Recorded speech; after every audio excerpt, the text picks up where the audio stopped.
guys, this video is going to be 3 different things that you can do to address your quad tightness. So I see a lot of people that are dealing with like knee pain in the clinic, and in particularly if they're having knee pain for prolonged periods of sitting, that can often be an indicator that they have some tight quads. If you spend the majority of your day in a seated position, then most often you probably need to do something to address that quad mobility. So we're going to do 2 different things with the foam roll, and then we're going to end with a stretch called the couch stretch. So you'll need something like a couch, or I'm going to use a chair to put your foot up on. So the first way we're going to use the foam roller is we're going to put it on one of our quads. We're going to start at the bottom, so not right on our knee, but right above it. And then all you're going to do is roll your leg from side to side. So I'm going to put my left leg right here is going to come on top of the foam roller, and then my other leg is going to just get out of the way off to the side. Depending on how much you can tolerate, you can stay up on your hands, or if you need to, if you need more, you can come down to your forearms.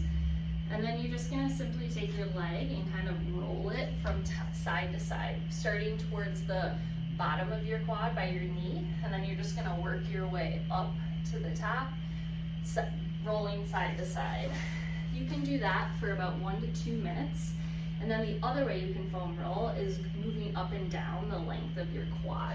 So starting at the bottom of your knee, or sorry, at the bottom of your quad, then you're just going to roll all the way to the top. And then if you find anywhere that you feel like is pretty tight, or you feel a little bit of soreness, you can intensify that by kind of bringing your heel towards your bottom and letting it go back down. Make sure it's too much if you can't breathe.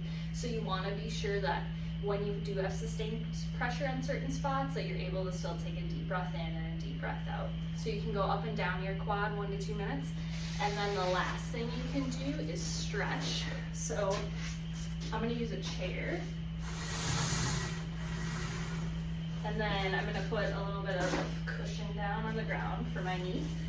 You're going to put your shin up against the couch or a chair, and then my knee is going to come right below my ankle. And then your other leg can come out front to help give you some support. And then the more you kind of bring your shoulders over your hips, the more you should feel it through the front of that leg. In this position, we want to accumulate 3 minutes total in order to see some change in our flexibility or in that soft tissue. And so if you can tolerate it, you can stay here for 3 minutes. If it's too much, you can do 1 minute and do 3 sets of that. But those are 3 different things that you can try if you're feeling like you have some tight quads.